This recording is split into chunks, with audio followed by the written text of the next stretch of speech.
Altaf sir here. आज इस video में मैं इंडस्ट्री, एग्रीकल्चर, फॉरेन ट्रेड वाली जो चैप्टर है चैप्टर 3 उसको आगे बढ़ाऊंगा।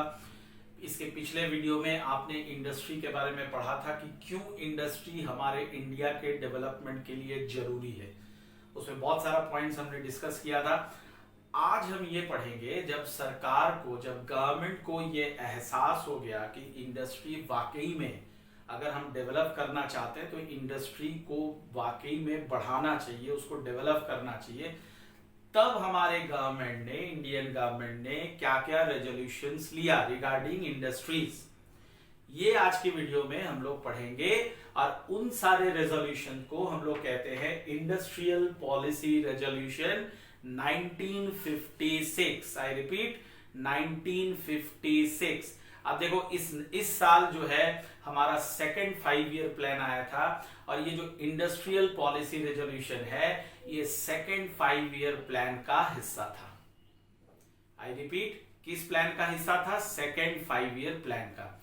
और हमारा जो सेकेंड 5 ईयर प्लान था वो इसी पे बेस्ड था। उसमें हमारे सरकार ने, इंडियन गवर्नमेंट ने इंडस्ट्रियलाइजेशन पर काफी जोर दिया और इसी 1956 में आपको याद होगा इंडियन कंपनीज एक्ट भी लॉन्च किया गया था, है ना।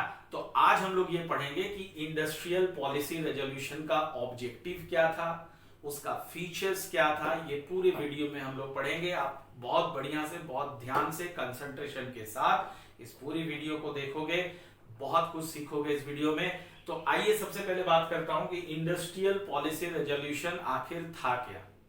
तो जैसा कि मैंने बताया कि इंडस्ट्रियल पॉलिसी रेजोल्यूशन ये सेकेंड 5 ईयर प्लान का एक हिस्सा था। इसमें बेसिकली सरकार ने क्या किया, अगर इंडस्ट्रियलाइजेशन को बढ़ावा देना है, इंडस्ट्रीज क्रिएट करना है, तो उसके कंट्रोल के लिए कुछ पॉलिसीज, कुछ रूल्स वगैरह भी बनना चाहिए। और इसी रेजोल्यूशन में सरकार ने उसी रूल्स और पॉलिसीज, किस तरह से कंपनी, किस तरह से इंडस्ट्रीज को रन करवाया जाए सक्सेसफुली, ये सारी नीतियां इस इंडस्ट्रियल पॉलिसी रेजोल्यूशन में बनाया गया। तो आइए देखता हूं क्या लिखा हुआ इसके बारे में। इट कवर्स रूल्स, ध्यान दीजिएगा, rules, regulations, principles and policies laid down by the government. क्यों? For regulating and controlling industrial undertaking in the country. Industries को सक्सेसफुली रन कराने के लिए हमें कुछ रूल्स बनाना है, कुछ रेगुलेशंस बनाना है, प्रिंसिपल्स चाहिए, पॉलिसीज चाहिए। इन्हीं को गठन किया गया इंडस्ट्रियल पॉलिसी रेजोल्यूशन में, क्लियर, इन द ईयर 1956। अब आइए देखते हैं कि आईपीआर का, इंडस्ट्रियल पॉलिसी रेजोल्यूशन का ऑब्जेक्टिव्स क्या क्या था, उसका लक्ष्य क्या था। सबसे पहला लक्ष्य था टू एक्सेलरेट ग्रोथ। ग्रोथ यानी, ग्रोथ का मतलब यहां पे है इकोनॉमिक ग्रोथ, कि अगर सरकार को यह समझ आ गया था कि सिर्फ एग्रीकल्चरल सेक्टर पे ग्रोथ से हमारा जीडीपी उतना इंक्रीज करने वाला है नहीं। अगर हमारे जीडीपी को इंक्रीज करना है, इकोनॉमिक ग्रोथ को बढ़ाना है, तो कहीं ना कहीं इंडस्ट्रियल सेक्टर को भी डेवलप करना जरूरी है। तो ये हमारा पहला ऑब्जेक्टिव था, टू एक्सेलरेट इकोनॉमिक ग्रोथ। दूसरा, to develop heavy and machine making industries.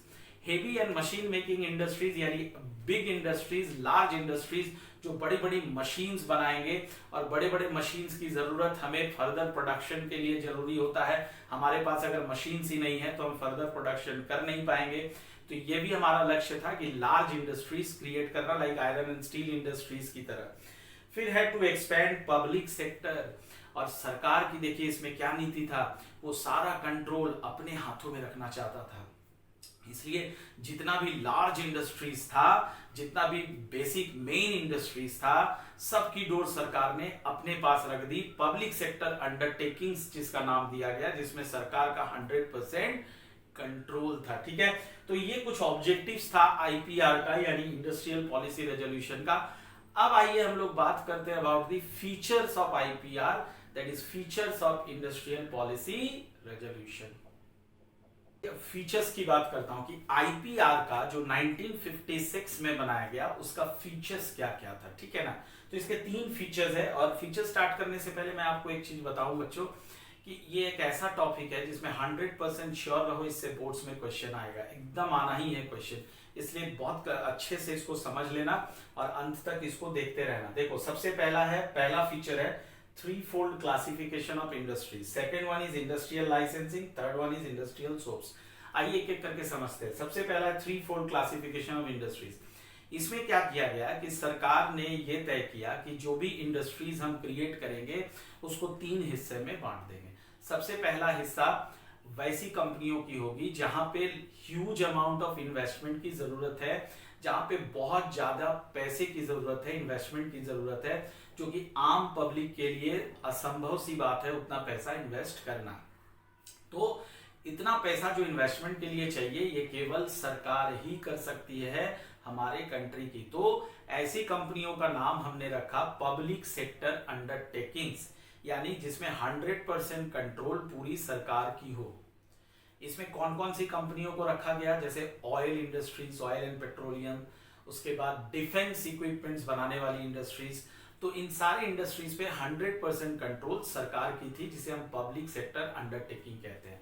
Second जो बनाया गया उसमें public sector as well as private sector दोनों को मिला करके ऐसी इंडस्ट्रीज बनाई गई, यानी दोनों का उसमें शेयर रहेगा, लेकिन गवर्नमेंट जो है उसमें प्राइमरी रोल प्ले करेगा और जो प्राइवेट सेक्टर है वो सेकेंडरी रोल प्ले करेगा। कंपनी, समझो बात को, मान लो एक इंडस्ट्री फॉर्म हुआ, दोनों ने मिलकर किया, गवर्नमेंट एंड प्राइवेट सेक्टर दोनों ने मिल करके उस इंडस्ट्री को बनाया, जिसमें गवर्नमेंट का रोल ज्यादा है, यानी गवर्नमेंट का कंट्रोल ज्यादा रहेगा, उसका प्राइमरी रोल रहेगा, और प्राइवेट सेक्टर का सिर्फ सपोर्टिंग रोल रहेगा, है ना। ऐसी कंपनियों को हमने सेकंड कैटेगरी में रखा। और थर्ड ऐसी कंपनियां बनाई गई, ऐसी इंडस्ट्रीज जो कि इन दोनों में नहीं आता है, अदर देन दीज टू, यानी अदर देन दीज टू यानी यहाँ पे सरकार का कोई रोल नहीं है, यहाँ पे पूरी तरह से कंट्रोल प्राइवेट सेक्टर की है, और इनका जो नाम दिया गया वो है प्राइवेट सेक्टर अंडरटेकिंग्स। ठीक है, जैसे इसमें मैक्सिमम कौन से इंडस्ट्रीज आते हैं, कंज्यूमर गुड्स इंडस्ट्रीज। ठीक है, तो इस तरह से थ्री फोल्ड क्लासिफिकेशन किया गया इंडस्ट्रीज का। अब हम आते हैं second one is industrial licensing. क्या होता है इंडस्ट्रियल लाइसेंसिंग? देखो, लाइसेंस आपको समझ में आता है। इंडस्ट्रियल लाइसेंसिंग का मतलब होता है कि उस समय ऐसा नियम बनाया गया कि अगर किसी प्राइवेट पीपल को, प्राइवेट आदमी को अगर कोई इंडस्ट्री क्रिएट करना है, बनाना है, तो सरकार से पहले उसे लाइसेंस लेना पड़ेगा। ठीक है ना, सरकार को ये कन्विंस कराना पड़ेगा कि इंडस्ट्री से हमारे सोसाइटी को बहुत फायदा होने वाला है। अगर सरकार आपकी बातों से कन्विंस हो गई तो फिर सरकार आपको क्या दे देगी, लाइसेंस देगी, और फिर आप इंडस्ट्री को ऑपरेट कर सकते हो।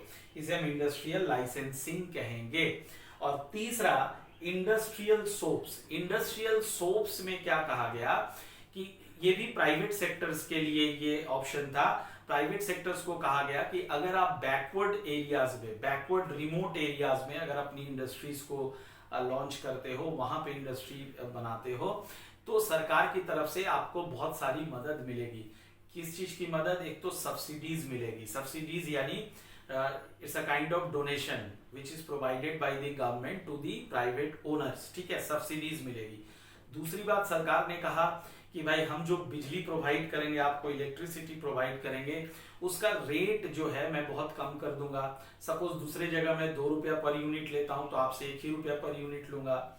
तीसरी मदद सरकार ने किया कि अगर आप बैकवर्ड एरियाज में इंडस्ट्रीज को लॉन्च करते हो तो हम आपसे टैक्स भी नहीं लेंगे, या तो हम पूरा टैक्स फ्री कर देंगे या फिर कॉर्पोरेट टैक्स में कुछ कटौती करेंगे।